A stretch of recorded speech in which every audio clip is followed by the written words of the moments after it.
혹시 여기서 세계사 한 번이라도 공부해본 사람 있나요? 한국사 말고 세계사. 뭐 논술이나 이런 거에서. 논술에서 해봤어? 또? 유정이 해봤어? 그 너네가 중학교 이제 2학년 올라가면 세계사를 하잖아 얘들아. 세계사가 조금 사람에 따라서 되게 어렵게 느껴질 수가 있거든. 그래서 아마 쌤하고 교육과학교 공부를 해놓고 학교 수업을 들으면 조금 더 이해가 잘 될 거야. 일단은 교재 첫 페이지를 한번 펴봅시다. 이쪽이라고 적혀 있고요. 우리 거기 보시면 위에 02 해가지고 세계의 선사문화라고 하는 소단원에 들어가잖아요. 01이 빠졌어. 01은 그냥 그런 거야. 역사란 무엇인가, 역사를 왜 배우는가 그런 거라서 빼놓은 거니까 02부터 시작하는 게 정상이고, 02에서도 02의 인류의 출현과 구석기 문화라고 나와 있죠. 여기서 01도 좀 쓸데없는 게 있어서 02부터 시작을 합니다. 자, 인류의 출현과 구석기 문화라고 나와 있어. 얘들아 들어봤어? 최초의 인류는 원숭이에서 진화해서 뭐라고 보통 배우지? 오스트랄로피테쿠스 다들 들어봤지, 그치? 자, 최초의 인류 우리 한번 오스트랄로피테쿠스부터 먼저 봅시다. 거기 약 몇 년 전에 등장한 인류라고 되어 있니 얘들아? 약 390만 년 전이래. 390만 년. 우리가 지금 2024년이 됐으니까 기원 후 2000년을 살았을 때 우리가 한국사로 치면은 삼국시대, 고려, 조선까지 거쳐서 엄청나게 지금 복잡하게 현대까지 왔잖아. 근데 그거에 390만 년이면은 몇 배야? 셀 수도 없는 거지, 그치? 그러니까 엄청나게 옛날에 등장했던 인간이고요. 아래 사진 그림 나와 있는 걸 보시면 아시겠지만 사실상 좀 원숭이에 가까운 외형을 하고 있지. 얘들아, 이 오스트랄로피테쿠스는 왜 우리가 원숭이처럼 생겼는데도 원숭이라고 안 하고 인간이라고 얘기할까? 두 발로 걷기. 그치, 두 발로 걷기 시작했다. 우리 두 발로 걷는다는 거 네 글자로 어려운 말로 뭐라고 하게? 이정도예요. 이족보행. 우리 직립보행이라고 써볼게요. 요 말을 더 많이 써서 직립보행. 척추를 곧게 세워서 걷기 시작했다라고 하는 거지. 얘들아, 그럼 직립보행을 해서 두 발로 걷기 시작한 게 인간에게 어떤 변화를 갖다 줬을까? 동물들은 못하는 거. 그치, 손을 사용할 수, 이제 앞발이 아니라 손이 되는 거지, 그치? 그래서 손을 사용해서 이제 도구를 갖다가 사용할 수 있는 거지.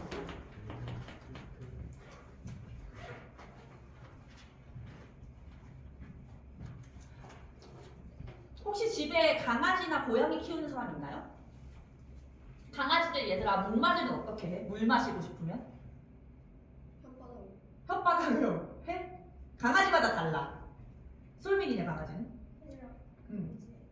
물 먹는 데 가서 그 물 먹는 쪽에 가서 이렇게 하고. 근데 물 먹는 통에 내가 물을 안 채워놨으면 강아지들 어떻게 하게? 밥통을 긁거나. 밥통을 긁거나 아니면 생대 강아지는 어떻게 하냐면 그 물통의 이렇게 있으면, 쌤 그림 못 그려서 이렇게 있으면 요거를 입으로 밀어서 내 앞에 갖다 놓는 거야.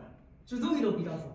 근데 만약에 얘네가 사람이었으면 어떻게 돼서 직립보행을 했으면 들고 갖고 와서 물 채워 이랬겠지, 그치? 그러니까 요게 엄청나게 큰 차이라는 거야. 입으로 미는 거 상상만 해도 좀 거슬리지, 그치? 그래서 요게 이제 우리 인간이 다른 동물들과 지니는 가장 큰 차이점의 시작이라고 보는 겁니다. 얘들아, 여기 쌤이 교재에다가는 안 넣어놨는데 최초의 인류 화석, 현재까지 발견된 인간의 화석 중에 가장 오래된 인간 화석은 여자의 화석이거든요. 그래서 여자 이름을 붙여줬어. 루시라고 해요. 루시. 옆에다가 써봅시다. 최초의 인류는 루시.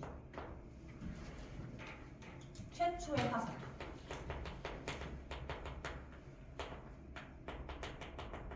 발견을 최초로 했다는 게 아니라 가장 오래전 인간의 화석이라는 거야.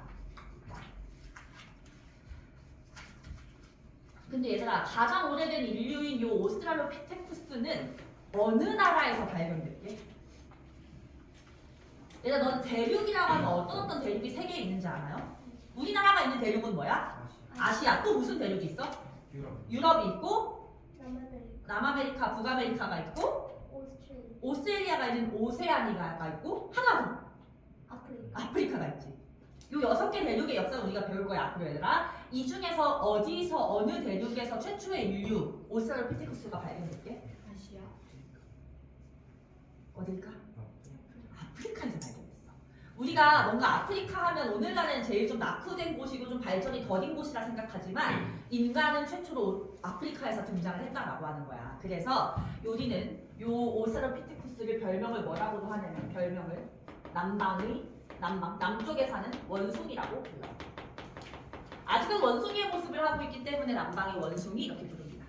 문제를 풀다가 남방의 원숭이란 말이 보이면 오스트랄로피테쿠스라고 보시면 돼요.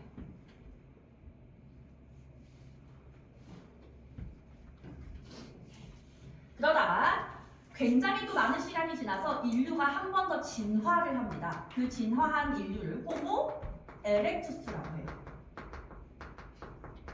얘들아, 우리 이 호모라는 말이 되게 안 좋은 말로 쓰기도 하잖아. 근데 원래 이 호모라는 단어는 휴먼하고 같은 뜻이야. 인간이라는 뜻이에요.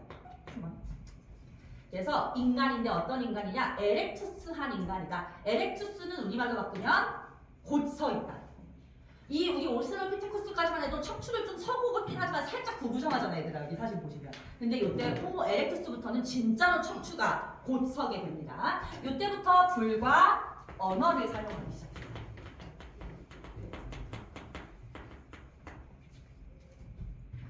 얘들아, 불을 사용한다는 건 어떤 의미를 지닐까? 불. 음식을 익혀 먹을 수가 있어. 얘들아, 사냥을 해가지고 고기를 가져왔는데 걔를 익히지 않고 먹으면 어떤 일이 발생을 할까? 식중독. 잘못하면 식중독에 걸리고 죽을 수도 있잖아, 그치? 근데 이제는 익혀 먹을 수가 있게 돼서 인간의 생명이 연장된다고 하는 거야. 거기다가 하나 더, 추운 겨울에도 따뜻하게 지낼 수가 있어서 뭐 추위 때문에 죽거나 이런 일이 사라지게 되는 거죠. 그래서 이것도 굉장히 중요한 변화이고요. 우리 요 호모 에렉투스의 화석이 발견된 지역에 따라서 화석의 이름을 붙여요. 거기 보시면 베이징에서 발견됐잖아. 베이징에서 발견된 화석을 베이징인이라고 부르고요. 베이징인, 베이징 사람. 베이징 어느 나라 도시? 중국 도시지. 그치? 중국에서 발견이 됐고요. 자와라는 곳에서 발견됐어요. 자와는 인도네시아에 있는 섬이야. 그래서 인도네시아에서 발견돼서 이 사람은 자와인이라고 해요. 화석에 붙인 이름이야. 이게 루시는 최초니까 특별해가지고 이런 진짜 사람 같은 이름을 붙여준 거고 대부분 화석은 그냥 이 발견된 지역을 가지고 이렇게 부릅니다. 호모 에렉투스로부터 거기 보시면 140만 년이 지나서 다시 한 번 더 발전을 합니다. 어떻게 진화하냐면 호모 네안데르탈렌시스.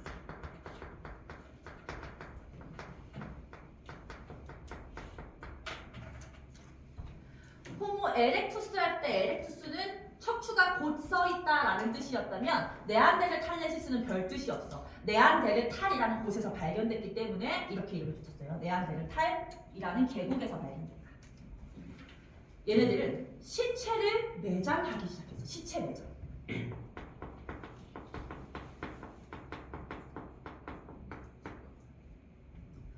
뭐 땅에 묻는 정도, 우리가 막 생각하면 무덤을 짓고 막 이런 정도는 아니어도 어떤 흔적이 발견되냐면 옆에 꽃 같은 게 같이 발견이 되는 거야. 그러니까 시신이 이렇게 있으면 그 옆에다가 좋은 곳에 가라는 의미로 꽃을 같이 뿌려놓는 식의 어떤 풍습이 있었다는 거지. 얘들아, 사람이 죽었을 때 그냥 죽은 걸로 끝난다고 생각하면 꽃을 뿌렸을까? 그러지 않았겠지. 그럼 꽃을 왜 뿌렸을까? 다시 환생해요. 그래서 환생하라고. 또는 죽은 뒤에 어떤 또 예를 들면 사후세계가 있다고 믿었기 때문에 그런 걸 했다라는 거야. 그래서 이거를 거기 보시면 괄호에서 사후세계에 대한 관심이 생겼다 이렇게 표현을 합니다. 사후세계에 대한 관심.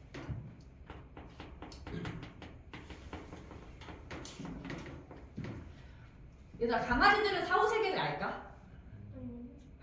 강아지들 사후세계 모르겠지. 쌤이 강아지를 2마리를 키웠거든요. 2마리를 키우다가 한 마리는 말티즈였고 한 마리는 푸들인데 얘가 형이었어. 얘가 동생인데 말티즈가 작년에 이제 하늘나라로 갔어요. 그래서 말티즈가 하늘나라에 가고 나서 쌤은 굉장히 슬펐지만 내가 슬픈 것보다 더 걱정됐던 건 뭐냐면 이 혼자 남은 강아지가 혹시 좀 우울해하거나, 왜냐면 거의 10년을 같이 살았던 형인데 죽었으니까. 그래가지고 쌤이 얘를 엄청나게 신경을 많이 썼거든. 근데 얘를 한 달 정도 동안 혹시라도 우울해하지 않을까 하고 정밀하게 관찰한 결과 내린 결론은 얘가 사라진 걸 몰라. 모르는 것 같아. 알지를 않아. 그냥 뭐 예를 들면 뭐 혼자 있거나 이럴 때 가끔씩 뭐 누굴 찾아다니기도 하고, 얘가 사람이 살아있면 찾아다니거든요. 뭐 예를 들면 쌤네 부모님이 외출하거나 하면은 집을 곳곳을 찾아다녀 어디 갔는지. 근데 얘네들은 찾는 모습이 하나도 없어. 그리고 어쨌든 얘가 형이니까 얘는 둘째잖아. 그럼 사람도 그렇지만 태어나서 항상 나는 외동인 적이 없으니까 온 관심을 받아본 적이 없는 거야. 얘도 좀 그랬었어. 항상 관심이 얘한테 받고 그리고 쌤때 말티즈가 유독 예뻤거든. 근데 쌤때도 푸들 중에서 못생긴 푸들이야. 그러니까 모든 사람들이 보면은 둘이 같이 다니면 얘가 얘들은 예쁘다 예쁘다 하고 얘는 항상 관심 받기였는데 이제 얘가 하늘나라에 가니까 모든 관심을 다 받는 거야. 그래서 우리 너무 행복해. 지금 인생 최고 전성기를 맞이를 하고 있거든요. 무슨 말이냐면 얘는 사후세계 같은 거 몰라. 죽음 자체를 내가 볼 때 몰라. 무슨 말인지 알겠어? 근데 사람이고 사후세계를 알 수 있다라고 하는 건 지능이 어떻다는 거야. 지능이 요때보다 고도로 발달했다는 걸 보여주는 거야. 알겠지? 실제로 뇌의 크기가 커져요. 오케이? 심지어 이런 일도 있었대 얘들아. 어떤 그 화석이 발견됐을 때는 뼈가 부러졌다가 봉합된 흔적이 발견된 거야. 그러니까 누가 뼈가 부러져서 죽었을 때 그거를 이제 붙여주려는 노력도 하고. 그러니까 굉장히 고등적인 사고를 하는 거지. 물론 우리만큼은 아니겠지만. 그러고서 제일 마지막 인류가 호모 사피엔스입니다.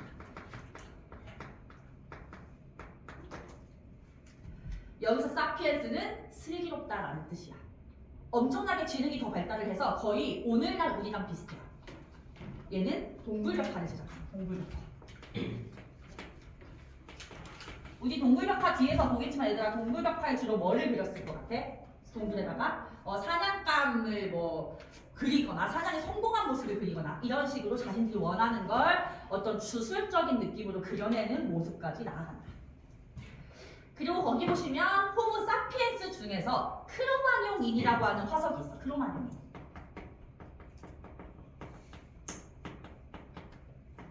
현생 인류라고 봐요. 오늘날 우리의 가장 직접적인 조상.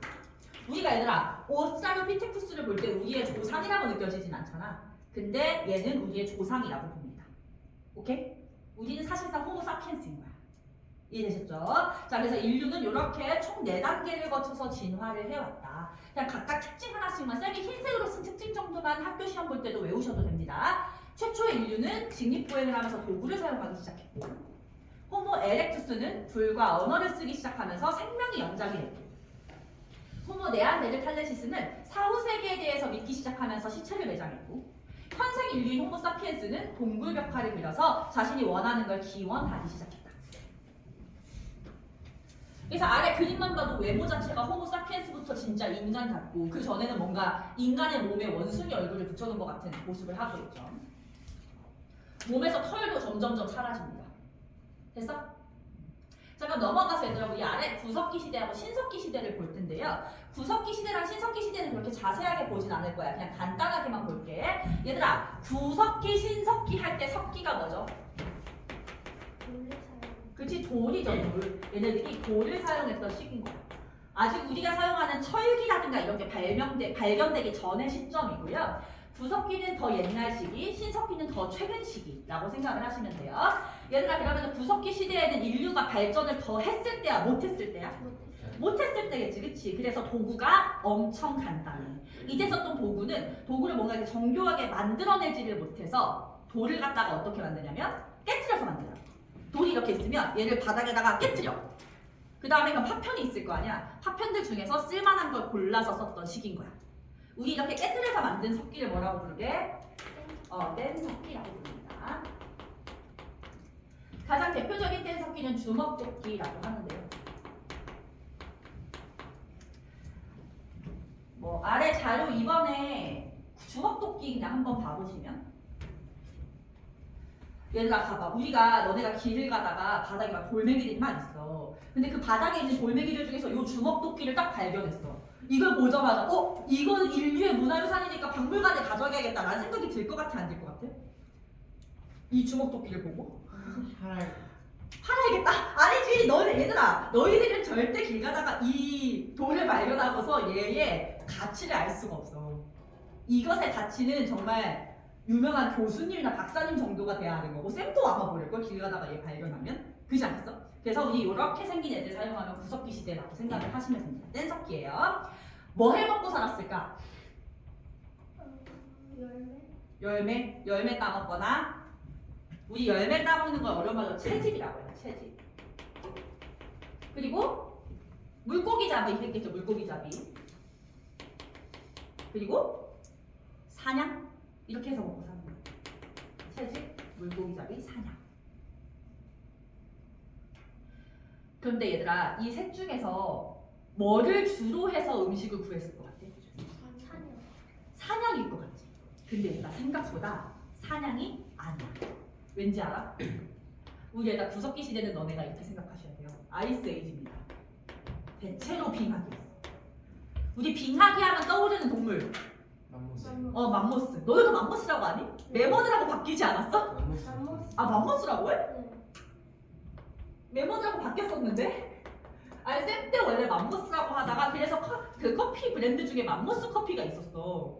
근데 갑자기 막 뉴스가 나더니 이제 맘모스를 메모드라고 해야 된다는 거야. 그래서 맘모스 커피가 이름을 메모드 커피로 바꿨어요. 쌤 그거 적응하다 되게 힘들었는데 다시 맘모스야? 자 오케이 맘모스. 자 이 맘모스를 얘들아 생각해봐. 사람이 인간이 이때 인간들은 해봐야 덩치가 너네 정도 했었겠지 그치? 오늘날 무슨 뭐 서장훈 같은 등치가 있지 않았을 거 아니야. 그런 사람들이 뗀석기를 들고 맘모스랑 싸워서 이길 가능성 있겠어? 사람이 100명이 모여서 가도 맘모스가 꼬리 한번 휘두르면 다 죽어. 그래서 사냥은 거의 성공 확률이 없다. 거의 성공 확률이 없고 예를 들면 이런 거죠. 맘모스끼리 싸워서 한 마리가 죽었어? 그거를 뭐 가서 우연히 운 좋게 발견하는 정도이고 1대1로 싸워서 이길 가능성은 없다는 거야. 그래서 사냥은 사실은 생각보다 쉽지 않았고 대체로 채집을 해서 먹고 살았어. 그러니까 영양 환경이 좋지 않았겠지. 얘들아. 사람은 단백질도 먹고 고기도 먹고 해야 되는데 그래서 이 채집을 하다 보면 얘들아 어떤 현상이 발생을 하냐면 어느 순간 보니까 우리 동네에 있는 열매를 우리가 다 먹었어. 더 이상 따먹을 열매가 없어. 그치. 그러면 다른 동네로 먹을 걸 찾아서 이동해야 되겠지. 그치. 이들이 먹고 사는 문제를 해결하기 위해서 이동 생활을 할 수밖에 없었다는 거야. 한 곳에 오랫동안 정착해서 살지 않고 이동 생활을 주로 했고요. 얘들아 어차피 곧 이동할 거면 집을 제대로 튼튼하게 지을 필요가 있어 없어? 애초에 집을 안 짓는 게 편하겠지. 그치. 그래서 주로 어디에 살았냐면 동굴 그리고 바위 그늘 큰 바위 밑에 그냥 비만 피할 수 있을 정도. 근데 만약에 내가 간 동네에 먹을 게 많은데 동굴 바위 그늘 없으면 그땐 집을 지어야겠죠. 대충 이제 막집을 지었습니다. 막집은 막 지어서 막집 아니고요. 천막을 쳤다 이 뜻이야. 천막. 동물 가죽 같은 걸로 천막을 쳐가지고 살았습니다. 그래서 나머지 특징은 얘들아 그냥 가볍게 읽어만 볼게요. 장례 문화가 있었대. 얘들아 우리 아까 인류의 진화 과정 중에서 언제부터 장례 문화가 있었지? 매장? 호모 네안데르탈렌시스부터 있었잖아. 그래서 이제 장례 문화는 주로 계속 이렇게 이어져 오는 거고요. 동굴벽화는 언제부터 만들기 시작했지? 호모 사피엔스부터. 그치? 동굴벽화랑 조각상을 제작을 하는데 우리 날개단의 구석기 시대 동굴벽화 한번 봐볼까? 동굴벽화 사진 2개 나와 있어. 뭐를 그린 것 같아? 왼쪽은 말이죠. 오른쪽은 소입니다. 그렇죠? 말과 소를 그린 이유가 뭘까? 먹고 싶어서. 맞았어. 쌤이 아까 말했듯이 사냥에 성공할 가능성이 이때는 적기 때문에 사냥에 성공을 기원한다. 이런 의미를 갖는 거고요. 아래 빌렌도르프의 비너스상 볼까요? 이것도 구석기 시대 조각상입니다. 얘들아 너네 비너스가 뭔지 알아? 비너스. 신 아니야? 신 무슨 신이게? 아름다움의 신이야. 아름다움의 신. 근데 우리가 이 조각상을 봤을 때 우리가 생각하는 아름다움의 신 같습니까? 근데 요즘엔 약간 아름다움의 신 하면 누가 떠올라? 약간 장원영 이런 애들이 비너스 하면 완전 어울리잖아. 근데 이 사람은 전혀 비너스가 아닌 것 같지, 그치? 그러면 요 말은 뭐야 얘들아? 요때 당시에는 요게 아름다워 보였다는 거야. 그럼 옛날 사람들은 왜 이렇게 뚱뚱하고 뱃살도 많고 이런 사람들 예쁘다고 생각했을까? 가사고 아픔. 맞았어. 이게 애초에 평균 수명이 굉장히 짧기도 했고요. 아까 말했듯이 남자들이 사냥 한 번 나가면 10명 나가면 9명이 죽어서 돌아오는 시절이었기 때문에 최대한 아이를 많이 낳아야 했단 말이야. 그래서 이제 아이를 많이 낳을 수 있는 이런 여성의 몸을 굉장히 좋아했다라고 하는 게 이 시절의 특징 중에 하나입니다. 그럼 다시 본문으로 돌아와서 구석기 시대 특징에서 조각상과 동굴벽화를 제작해서 화살표 뒤에 밑줄 칠게요. 다산과 풍요, 사냥의 성공을 기원했다. 우리 이런 조각상이나 동굴벽화는 그냥 그리는 게 아니라 이런 기원의 의미가 있다는 거 알아두시면 되고요. 자, 신석기 시대로 넘어갈 건데 얘들아, 이 신석기 시대로 넘어가게 되는데 어떤 변화가 있었냐면 빙하기가 끝납니다. 빙하기가 끝나고 간빙기가 찾아오면서 전 세계 지구의 어떤 기후가 오늘날하고 비슷해졌어. 그럼 얘들아, 이런 기후에서 맘모스가 살아남을 수 있어 없어? 없어. 그래서 맘모스가 멸종하고 이런 따뜻한 기후에서는 어떤 동물들이 살기 좋을까? 등치가 작아지겠지. 등치가 크면 클수록 얘들아 이런 맛있는 녀석들 나오는 그런 그 뚱뚱한 개그맨들 보면 땀을 엄청 흘린단 말이야. 그건 어쩔 수가 없이 등치가 크면 클수록 그 더워할 수밖에 없거든. 그래서 날씨가 따뜻해지면 등치가 작아져 동물들이. 그래서 우리가 알고 있는 사슴이라든가 토끼 이런 동물들이 등장을 하기 시작해. 그럼 이제 생각해봐.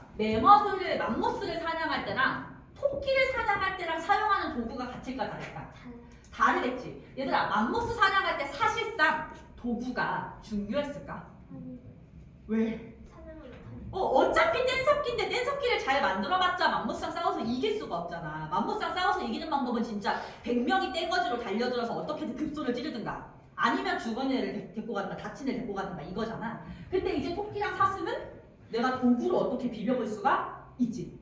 그래서 토끼랑 사슴같이 작고 날쌘 동물을 사냥하기 위해서 더 정교한 도구를 만들기 시작해. 그 정교한 도구를 만들기 시작한 게 이제 뗀석기에서 변화한 간석기라고 합니다. 간석기. 간석기는 도구를 어떻게 만든 거게? 돌을 갈아서 만든 거죠. 돌을 다른 돌이나 이런 데다가 갈아서 더 뾰족하고 정교하게 만듭니다. 우리 아래 자료에서 간석기 사진 한번 볼까요? 누가 봐도 이거는 자연 상태의 돌은 아니지, 그치? 주먹토끼하고 비교해봐. 주먹토끼하고 간석기를 우리가 길 가다가 발견했다. 뭐를 박물관에 가져가겠어? 간석기를 가져가겠지, 그치? 조금 더 많이 발전을 했다라고 하는 거야. 그리고 다시 위로 올라와서 얘들아, 우리 신석기 시대 도구 중에서 가장 중요한 건 톡입니다. 톡이. 톡이의 별표할게요. 일단 우리나라에 톡이 되게 유명한 거 하나 있잖아. 빗살무늬 토기 들어본 적 있죠? 자, 이 빗살무늬 토기 같은 경우가 우리나라의 대표적인 신석기 시대 톡인데요. 흙으로 만든 그릇이지, 그릇. 얘들아, 그릇을 왜 만들기 시작했을까? 맞아, 곡식을 저장하기 위함이야. 그럼 얘들아, 이게 구석기 시대랑 어떤 변화를 갖고 왔는지 볼게. 구석기 시대에는 음식을 구하기가 쉬워, 어려워? 너무 어려워. 사냥에 실패할 가능성이 크고 채집도 한계가 있잖아, 그렇지? 그러면 음식을 구해오면 그 자리에서 다 먹어. 음식이 남지 않아. 근데 신석기 시대에는 음식이 남았으니까 저장을 하겠지, 그치? 음식이 남아서 저장을 해야 될 만큼 식량이 좀 많아졌다라고 하는 거야. 이해됐어? 그러면 뭘 했길래 신석기 시대에는 음식이 남아도느냐? 바로 농사를 짓기 시작했다는 거야. 엄청나게 중요합니다. 인류가 농경을 하기 시작했어. 그리고 농사 지으면서 가축도 키워요. 가축을 키우는 걸 목축이라고 합니다. 농경과 목축을 시작해요. 엄청나게 중요해요. 옛날에는 자연 상태로 나 있는 곡식을 그냥 찾아다니면서 먹을 수밖에 없었지만 이젠 내가 곡식을 만들어 무에서 유를 창조하는 거야.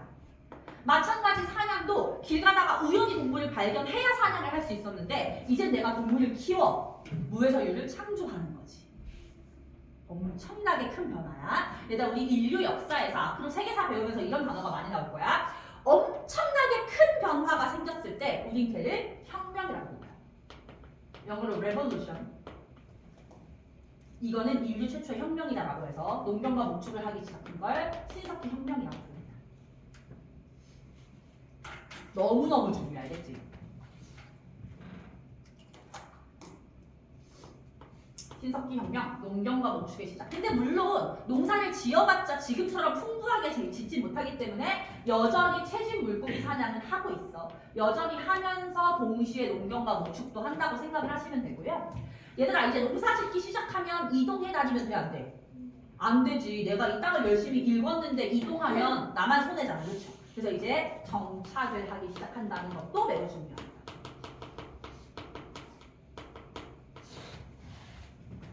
얘들아 그러면 정착생활 할 거면 집을 어떻게 지어야 돼? 튼튼하게 잘 지어야 되겠죠? 요때 지었던 집을 웅집이라고 해요. 막집은 아까 말했듯이 그냥 대충 텐트 치듯이 천막 쳐서 만든 집이라면 웅집은 땅을 파서 기둥도 세워서 위에다가 지푸라기 같은 거 얹어가지고 이 기둥으로 좀 튼튼하게 받쳐주는 그런 집이라고 생각하시면 돼요. 오케이? 여기까지가 제일 중요하고 마찬가지 신석기 시대도 특징은 그냥 교재로만 보도록 할게요. 자 얘들아 농사 지을 때 제일 필요한 것 중 하나가 뭐게? 농사 지을 때 필요한 요소 생각해볼까? 물, 또 햇빛. 햇빛, 비도 와야 돼. 그리고 공기. 어? 공기. 고운 흙 맞아 평야도 필요해. 근데 이게 없으면 농사를 못 지어. 노동력. 아. 한두 명이 한다고 해서 농사를 지을 수 있는 게 아니야.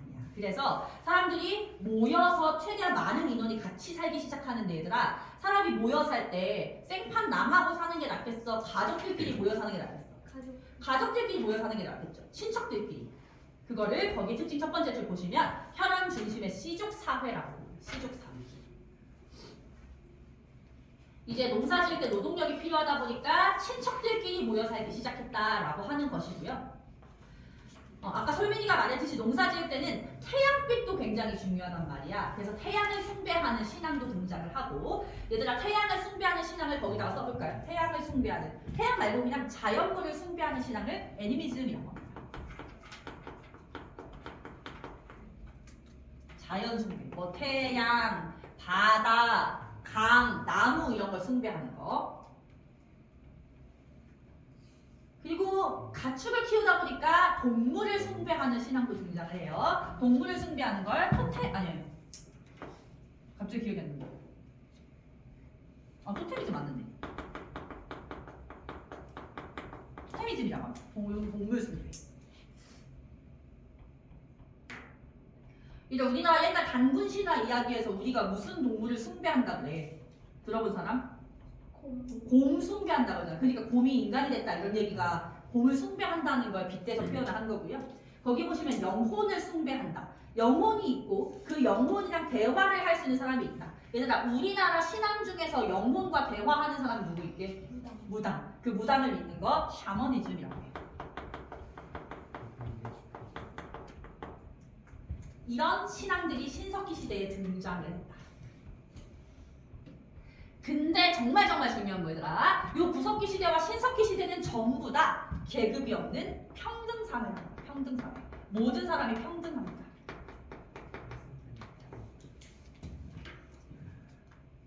왜냐면 평균 수명이 너무 짧아서 누가 나 힘 좀 세다고 막 이렇게 잘난 척하고 그래봤자 다들 한 20살, 30살 죽어.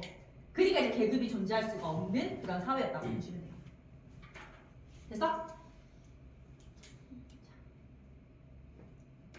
넘어가서 3쪽을 보겠습니다. 3쪽. 사실상 여기는 에피타이저고요. 3쪽부터가 진짜 세계사의 시작이에요. 여기부터가 학교 시험에서 가장 중요한 내용이라고 보시면 돼요. 문명의 발생입니다. 문명의 발생. 그리고 거기 03번 문명의 발생 옆에다가 뭐라고 써보냐면 청동기 시대라고 써볼게요. 청동기 시대.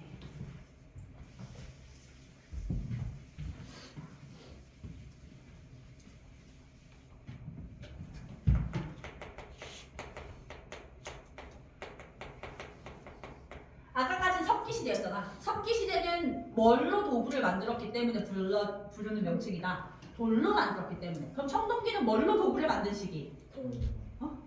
청동으로 만든 시기야. 얘들아 청동은 쌤이 과학을 잘 모르지만요. 뭐 구리와 주석을 합금해서 만든 그 금속이라고 해요. 드디어 인간이 금속을 쓰기 시작한 거야. 금속. 얘들아 무조건 돌이 세, 금속이 세? 금속이 세지. 근데 사실은 청동은 돌보다 약하다고 합니다. 바위에 찍으면 청동이 부서진대요. 그래서 청동은 사실은 엄청 단단하고 센 물질은 아니야. 근데 얘들아 청동기가 왜 중요하냐면 잘 생각해봐. 아까 쌤이 청동을 어떻게 만든다 그랬지? 기억하는 사람? 구리와 주석을 합금해서 만들어. 그럼 청동은 만들기가 쉬워 어려워? 어려워. 그럼 흔했겠어 귀했겠어? 귀해. 그래서 소수의 선택받는 사람들만 청동기를 소유할 수 있는 거야. 나머지는 다 돌을 쓰고. 맞았어. 그렇게 계급이 나뉘기 시작했다는 거야. 그래서 청동기가 굉장히 중요합니다. 청동을 가지고 뭐 되게 휘황찬란한 도구를 만들 수는 없어. 왜냐면 아까 말했듯이 돌보다 약하기 때문에. 그러나 귀해서 구하기가 어려워서 소수만 가질 수 있었다는 거야. 여기 남학생들은 이런 비유에 여학생들도 공감할 수 있을까? 너희들 좀 어리니까. 예를 들면 내가 이제 20살이 돼가지고 운전면허를 따서 엄마가 차를 이제 엄마 쓰던 차를 줬어. 그래서 나는 예를 들면 현대에서 나오는 일반적인 승용차를 타고 갔는데 갑자기 누가 딱 람보르기니에서 내리는 거야. 그러면 어떨 것 같아? 좋겠다 이런 생각 당연히 들겠지, 그치? 쟤는 뭘 했길래 람보르기니를 저 어린 나이에 타지? 이런 생각 당연히 하지 않겠어, 얘들아? 그 정도의 차이인 거야. 청동기하고 금속은. 알겠지? 아니, 그러니까 청동기하고 섞인. 그래서 엄청나게 큰 변화라고 보기 때문에 이 청동기 시대를 되게 특별하게 다루는 거고요. 이 청동기 시대에 그 청동기를 가지고 있는 소수의 힘이 센 사람들을 중심으로 나라가 만들어지기 시작해.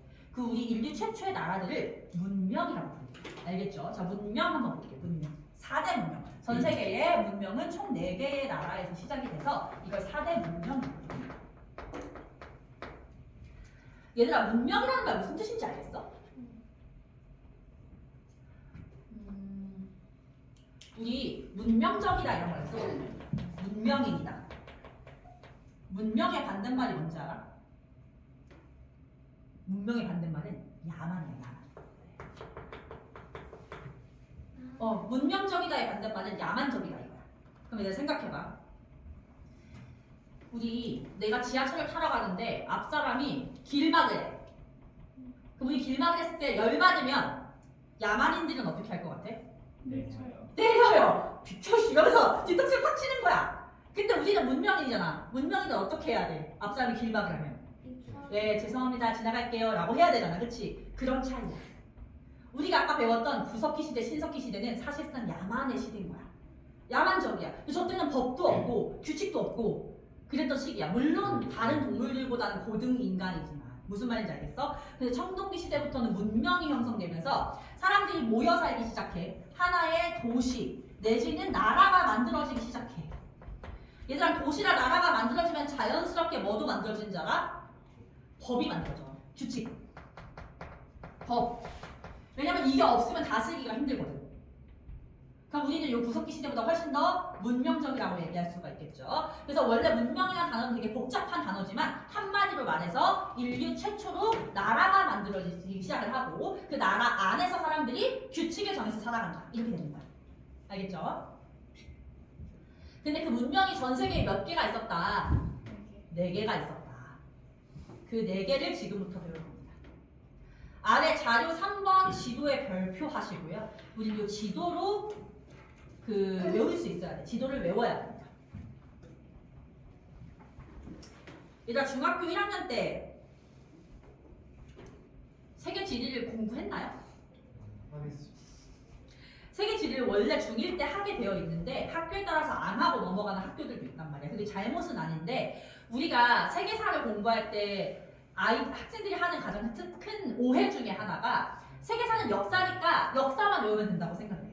근데 원래 역사는 지도랑 항상 묶여서 가요. 그래서 지도 문제가 시험에 되게 잘 나와.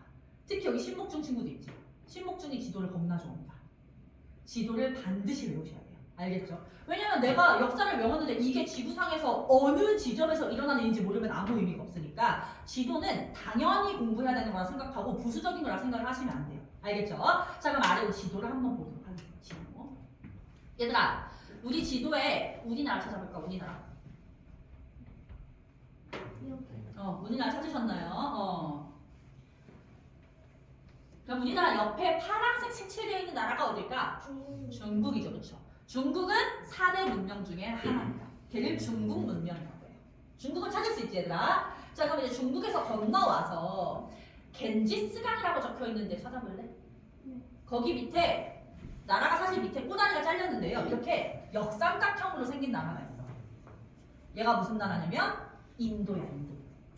자, 그래서 역삼각형 인도 쪽에 있었던 문명을 인도 문명이라고 합니다. 여기까지 쉽지 얘들아. 인도까지는 쉬워. 근데 이제 여기가 어려운데 아라비아해 찾아볼래? 아라비아해. 거기 아라비아해는 전 세계에서 가장 석유가 많은 축복받은 바다입니다. 그 아라비아해 위에 보시면 어떤 땅이 있냐면 이렇게 돼 있는 땅이 하나 있어. 쌤 그림을 못 그려. 이렇게. 예, 아라비아해라고 적혀 있고 네. 이렇게 땅이 하나 있지. 얘가 지금의 사우디아라비아가 있는 전 세계에서 가장 부자인 나라가 있는 그 땅이고요. 그 땅 위에 보시면 티그리스강, 유프라테스강이라고 나와 있죠. 주황색 색칠돼서 거기가 메소포타미아 문명입니다. 메소포타미아 문명.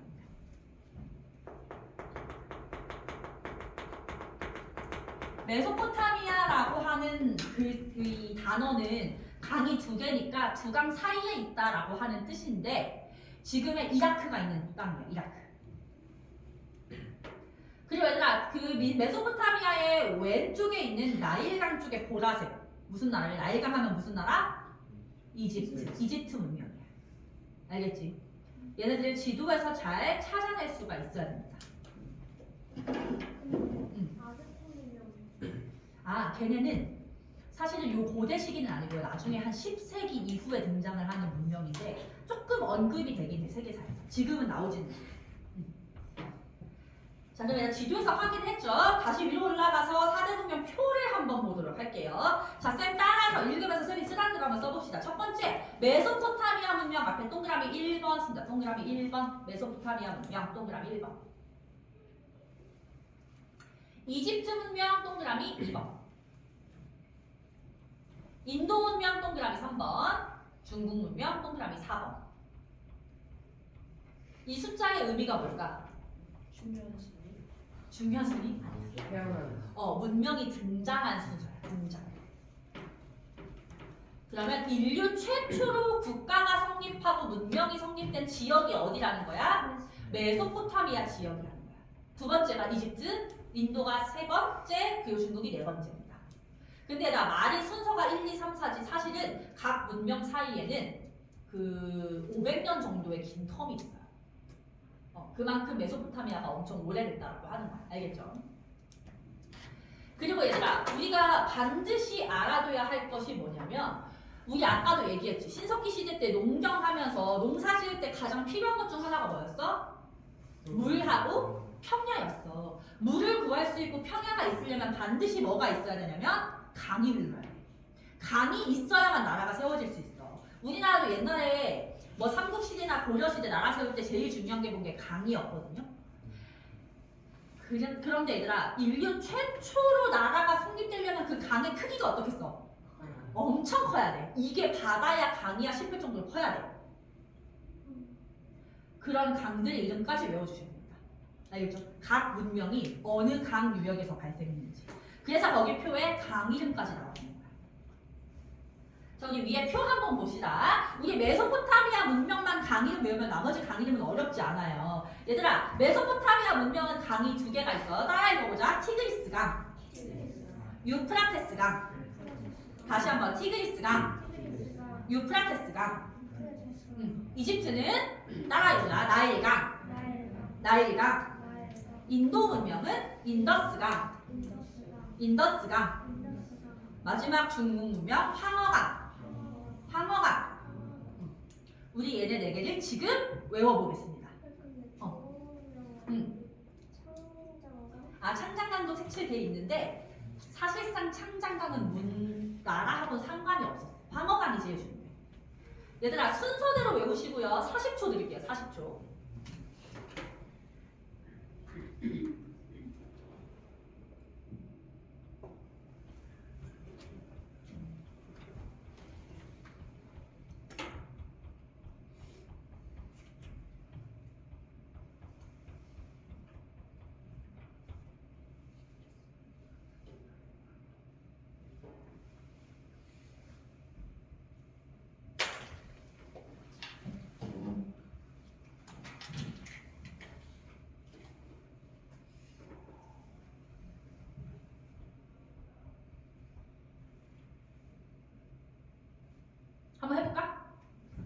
자, 준우부터 첫 번째 문명. 아니 문명 이름. 그 문명이 있었던 강. 오케이. 서준이 두 번째 문명. 이 두 명이랑 사이다. 오 맞았어. 사이가 그랬네. 세 번째 문명. 인도 강. 오케이. 네 번째 문명. 유정.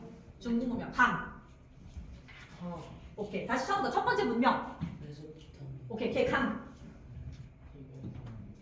오케이. 두 번째 문명.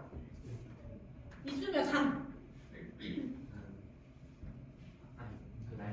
세 번째 문명. 인도문명. 강. 인도 문명 강이야? 오케이. 네 번째 문명. 황금 중국 중국 문명. 사실 황후 문명이라고 하기도 하는데 강 이름은 오케이. 첫 번째 문명. 메소포타미아. 강. 티그리스. 유프라트. 오케이. 됐어 얘들아. 이거를 일단 외우는 게 제일 중요해. 알겠지? 자 그럼 우리 아래 문명 발상지의 공통점까지 보고 해서 한번 쉬는 시간을 가집시다. 왜 전 세계에 하고 많은 나라가 있고 엄청나게 넓은 땅이 있는데 왜 하필 요 네 지역에서만 문명이 발생을 했느냐? 그 공통점을 보는 거야. 시험에 굉장히 잘 나오는데요. 첫 번째는 아까 얘기했던 것처럼 큰 강을 끼고 있다. 큰 강 유형. 얘들아, 큰 강을 끼고 있으면 어떤 점이 좋았겠어? 농사 짓기에 유리하죠. 그렇죠? 거기 첫 번째 줄 보시면 기름진 평야가 있고 물이 풍부하기 때문에 농사에 유리합니다. 근데 얘들아 두 번째 줄 보시면요. 큰 강이 있으면 안 좋은 점도 하나 있어. 그게 뭐냐면 홍수가 나요. 얘들아 모든 강은 비가 많이 올 때 홍수가 날 수밖에 없거든. 너네 한강도 매 여름마다 물 넘치는 거 아니? 대신 우리가 지금은 기술적으로 물이 사람이 사는 땅으로 넘쳐오지 않게 처리를 해놔서 그렇지 그 처리가 없었을 옛날 뭐 조선시대 이럴 때 무조건 홍수가 나요. 그래서 이 큰 강들은 한강도 홍수가 나는데 얘네가 홍수나면 얼마나 심각했겠어 문제가. 그래서 그 홍수가 난 걸 처리할 수 있게끔 예를 들면 물을 빼는 시설을 놓는다거나 아니면 이렇게 뚝을 놓는다거나 이런 사업들을 펼쳐. 그런 걸 거기 보시면 대규모 관계 사업이라고 해요. 관계 사업. 봐봐. 이런 거야.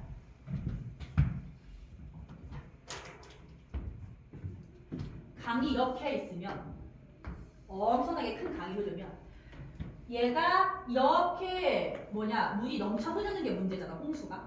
근데 또 어떨 때는 물이 부족한 게 문제겠지. 그치? 그러면 관계 사업은 뭐냐면 여기다가 따로 이렇게 물기를 살짝 빼가지고 여기다가 물을 저장할 수 있게 하는 거야. 그럼 여름에 물이 넘치면 이렇게 넘친 물이 여기로 와서 여기에 모여. 그러면 물을 빼내니까 홍수를 막을 수 있고 물이 부족한 시절에는 이 물을 꺼내다 쓸 수 있고 이런 게 관계 사업이야. 알겠지? 그래서 농사 지을 때는 물을 여기서 갖다가 쓸 수가 있는 거죠. 근데 문제는 뭐냐면 옛날 기술로 이거 만드는 게 쉬웠겠어 어렵겠어? 엄청 어려웠겠지. 심지어 이 강의 크기가 엄청 크잖아. 너네 이거 한번 비교해봐. 거기 나일강 한번 찾아보자. 나일강 길이하고 지도에서 한반도 길이하고 비교해봐. 나일강이 여기로 얘들아. 여기 있는 강들은 전부 다 우리나라 한반도, 북한 합친 길이보다 긴 거야. 그러니까 요 관계 사업 하기가 엄청나게 힘든 거지. 그럼 얘들아 어떻게 하느냐 봐봐. 요 강이 홍수가 나는데 예를 들면 여기에 A 부족이 살고 여기 B 부족이 살고 여기 C 부족, D 부족이 살고 있어. 근데 요 강이 홍수가 나면 A, B, C, D 부족이 전부 다 피해를 보잖아. 그래서 어떻게 하기 시작하냐면 얘네가 이제 서로 연결을 하는 거야. 야 너네도 홍수 나면 힘들지. 근데 우리 부족의 힘만으로는 요거 관계를 못하니까 우리 힘을 합쳐볼래? 라고 하는 거야. 그래서 여러 부족이 힘을 합쳐서 요거를 짓기 시작한다는 거예요. 근데 그런 과정에서 부족들이 통합되고 나라가 생기고 이런 변화가 조금씩 생겨난다. 이렇게 얘기를 하는 거예요. 알겠죠? 두 번째 줄 보시면 대규모 관계 사업 때문에 여러 부족이 통합되면서 국가가 형성되었다. 그리고 우리 요 시기에 도구는 뭘로 만들었다고? 청동기로 만들었다. 물론 모두가 청동기를 쓸 수 있는 건 아니었죠. 청동제 무기를 사용하기 시작하면서 더 정복 활동, 전쟁을 많이 하게 되고 전쟁을 통해서 여러 부족이 통합이 됩니다. 그리고 얘들아 요 시기가 되면 이렇게 물을 댈 수 있는 시설이 발달을 하니까 농사가 더 잘 됐겠지. 그래서 농사를 짓고서 농업 생산물이 굉장히 많이 나와요. 얘들아 농업 생산물이 많이 나와서 예를 들면 우리 가족이 다 나눠 먹었어.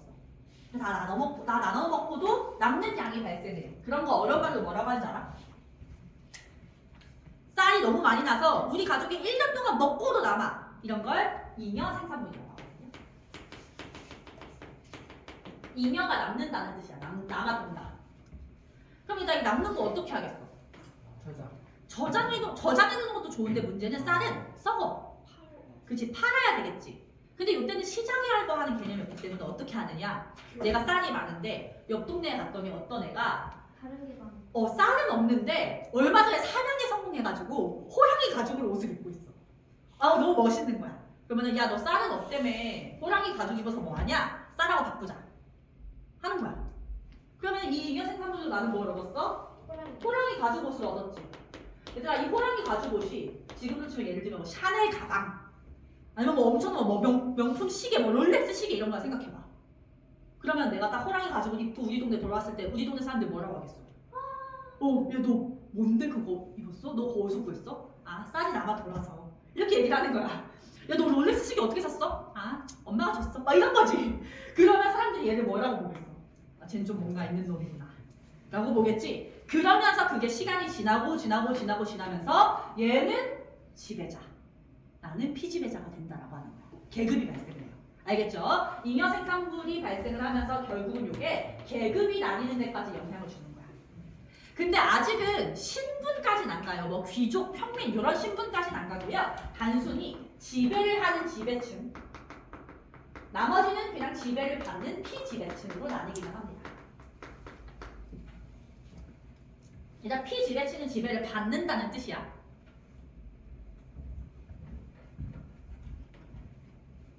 그럼 얘들아, 이 지배층은 나의 이 부와 권력을 과시하기 위해서 뭐를 사용하겠어?